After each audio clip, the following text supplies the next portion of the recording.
आतंकवादी को मार देने से आतंकवाद खत्म नहीं होगा, ये कहना है सुप्रीम कोर्ट के वकील और समाज सेवी अश्विनी कुमार उपाध्याय का। उनका मानना है कि जब तक आतंकवाद की जड़ यानी कट्टरपंथी सोच, धार्मिक उन्माद और राजनीतिक संरक्षण को खत्म नहीं किया जाएगा, तब तक नए आतंकवादी पैदा होते रहेंगे। उन्होंने सरकार से सख्त कानून, शिक्षा सुधार और समान नागरिक संहिता लागू करने की मांग की है।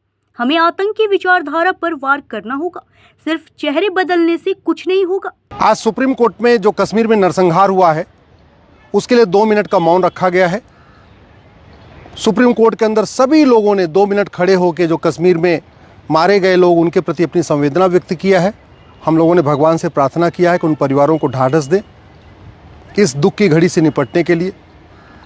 लेकिन सवाल ये है कि क्या इसका समाधान केवल आतंकवादियों को मारने से होगा? ये जो जिहादी सोच है, ये केवल गोली से ख़त्म हो सकती है क्या? भाई, उन्होंने तो मार दिए, 30 के आसपास मार दिए। अब अगर 4 आतंकवादी मार भी दिए तो क्या फ़र्क पड़ता है? वो 4 आए और 30 को मार के चले गए, और फिर ऐसे 4-4, 30-30 को मारते रहेंगे, 4-4, 50-50 को मारते रहेंगे, तो इसका समाधान नहीं होगा। हमें भारत के संविधान को भारत के हित में इसकी इंटरप्रिटेशन करना होगा। आर्टिकल 19 फ्रीडम ऑफ स्पीच देता है, फ्रीडम ऑफ हेट स्पीच नहीं।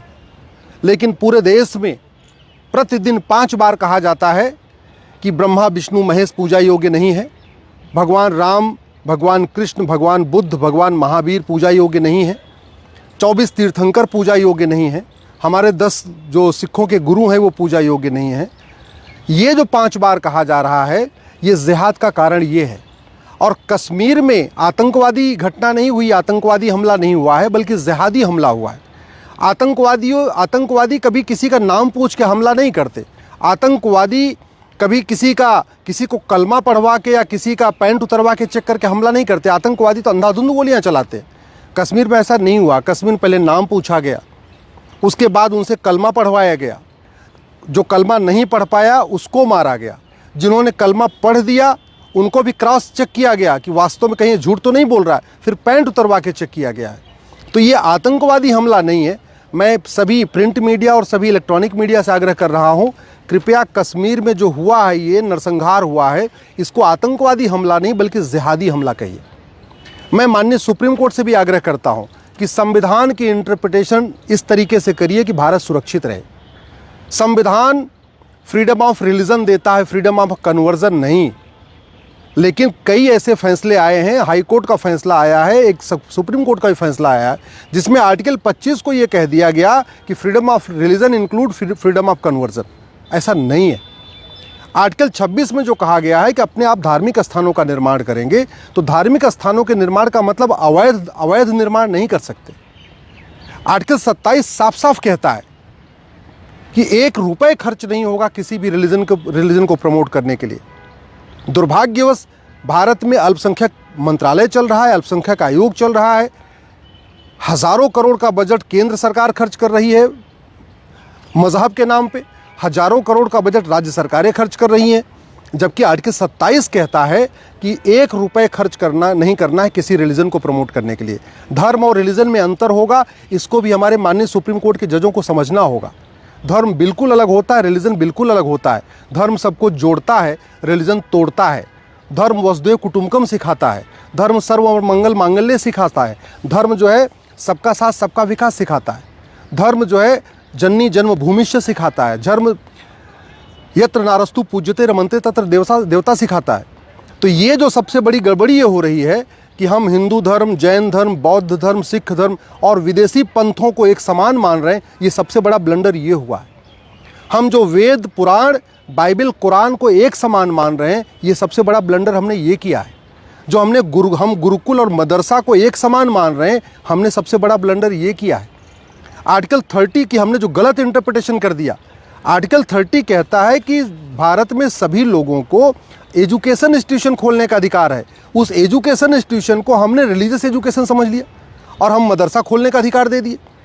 आर्टिकल 28 में जब साफ साफ लिखा हुआ है कि कोई मजहबी टीचिंग नहीं होगी, धार्मिक ग्रंथ पढ़ाने में रोक नहीं है, लेकिन मजहबी किताबें पढ़ाने में रोक है।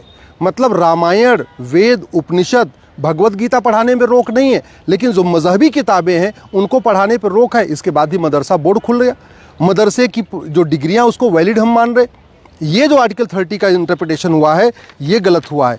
आर्टिकल 29 रीतियों का अधिकार देता है, कुरीतियों का नहीं। आर्टिकल 29 प्रथा का अधिकार देता है, कुप्रथा का नहीं। लेकिन कई जगह ऐसे गलत इंटरप्रिटेशन आर्टिकल 29 का भी हो गया है। मैं माननीय सुप्रीम कोर्ट से भी आग्रह करता हूँ, अब एक सभी हाई कोर्ट और सभी डिस्ट्रिक्ट कोर्ट को कहें कि जहाँ आतंकवाद का केस हो, अलगाववाद का केस हो, कट्टरपंथ का केस हो, जिहाद का केस हो, मजहबी उन्माद का केस हो, धर्मांतरण का मामला हो, घुसपैठ का मामला हो, लव जिहाद का मामला हो, वहाँ पे कॉन्करेंट सेंटेंस न दे बल्कि कॉन्जेक्टिव सेंटेंस दे।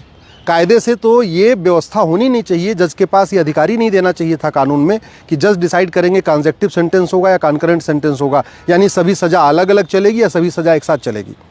अमेरिका में अमेरिका की जजमेंट का हम बहुत सारा हवाला देते रहते हैं, लेकिन अमेरिका में कॉन्करेंट सेंटेंस का सिस्टम ही नहीं है। वहाँ तो सज़ा एक के बाद दो, दो के बाद, मतलब जितनी धाराएं होंगी सबकी सज़ा अलग अलग चलती है। इसलिए वहाँ 100 साल की सज़ा, 200 साल की सज़ा, 500 साल की सज़ा होती है।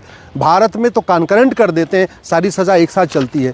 मैं माननीय सुप्रीम कोर्ट से भी आग्रह करता हूँ, कम से कम आतंकवाद, जिहाद, मजहबी उन्माद, धर्मांतरण, घुसपैठ के मामले में गाइडलाइन बना के सभी डिस्ट्रिक्ट कोर्ट, हाई कोर्ट को कहें कि अब इन मामलों में कॉन्करेंट सेंटेंस नहीं होगा, कॉन्जेक्टिव सेंटेंस होगा। मैं माननीय सुप्रीम कोर्ट से आग्रह ये भी कर रहा हूँ कि भारत में जस्टिस विद इन ईयर लागू करें। जब तक कानून का खौफ नहीं होगा तब तक भारत सुरक्षित नहीं होगा।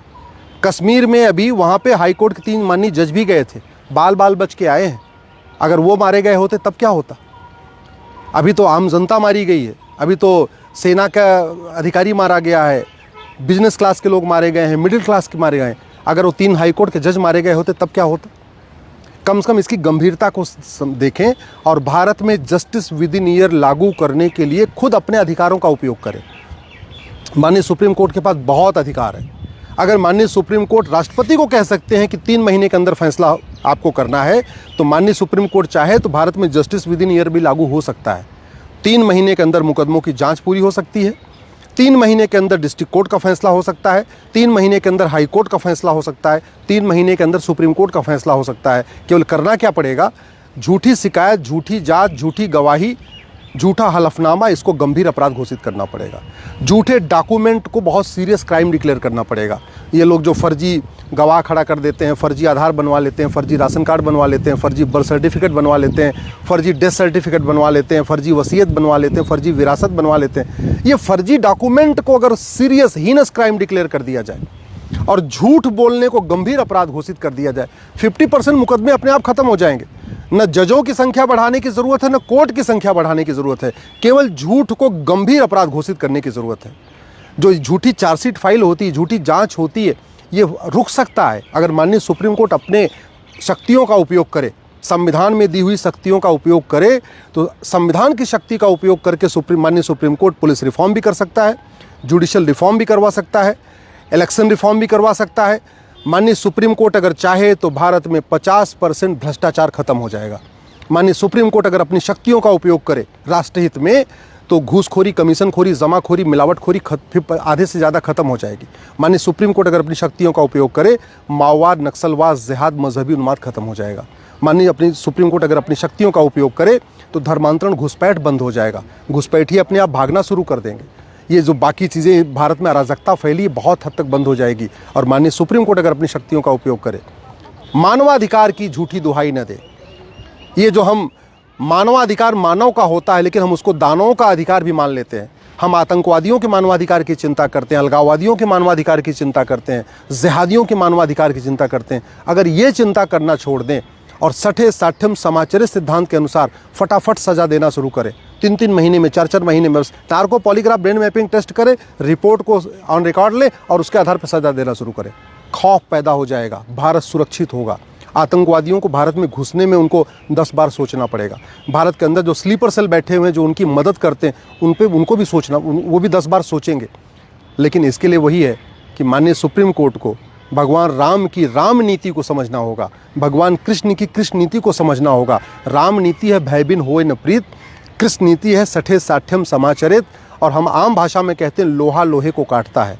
तो लोहा लोहे को काटता है, ये सभी कोर्ट्स को समझना पड़ेगा। और ये जो मानवाधिकार की दुहाई दी जाती है और मानवाधिकार के आधार पे उनको दुनिया भर के उनको आराम दिया जाता है, दुनिया भर को उनको सुविधाएं दी जाती हैं, मानवाधिकार के नाम पे उनको तारीख पे तारीख मिलती रहती है, मानवाधिकार के नाम पे उनको झूठे वकील मतलब झूठी उनकी जो है दलीलें चलती रहती हैं, इसको माननीय सुप्रीम कोर्ट बंद कर सकता है। मैं माननीय सुप्रीम कोर्ट से आग्रह करता हूँ, भारत सुरक्षित हो, ये काम केवल विधायिका का ही नहीं है, केवल कार्यपालिका के नहीं है, बल्कि भारत सुरक्षित हो, सब लोग यहाँ आराम से जी सकें, लोग ईमानदारी से रह सकें, मेहनत से रह सकें, बिना भय के साए में रह सकें, ये जिम्मेदारी विधायिका, कार्यपालिका, न्यायपालिका और खबरपालिका सबकी है। माननीय सुप्रीम कोर्ट के पास बहुत पावर है संविधान की व्याख्या करने की, तो संविधान की व्याख्या भारत के चश्मे से करें, संविधान की व्याख्या ऑक्सफोर्ड या कैम्ब्रिज के चश्मे से मत पढ़ें। यहाँ प्रिवी काउंसिल के जजों ने बहुत गलत फैसले दिए हैं और उसका कारण था कि प्रिवी काउंसिल के जो जज थे उनको धर्म और रिलीजन के बीच का अंतर ही नहीं पता था। जो प्रिवी काउंसिल के जज थे उनको भारतीय संस्कृति पता ही नहीं थी। अब अगर हम प्रिवी काउंसिल के जजमेंट को आगे बढ़ाते रहेंगे और फिर उस पर सुप्रीम कोर्ट उसी को आगे मुहर लगाता रहेगा, फिर ये देश बचेगा नहीं। देश को बचाना जितना संसद का काम है उतना ही सुप्रीम कोर्ट का काम है। इसलिए मैं माननीय सुप्रीम कोर्ट से आग्रह कर रहा हूं कि कम से कम जो गलत इंटरप्रिटेशन हो चुकी है आर्टिकल 25, 26, 27, 28, 29, 30 की, जो गलत इंटरप्रिटेशन हो गई आर्टिकल 19 की कि फ्रीडम ऑफ एसोसिएशन के नाम पे यहाँ पे सिमी बन रहा है, कभी PFI बन रहा है, इन पे कठोरता के साथ कार्रवाई करेंगे जिससे देश सुरक्षित रहे।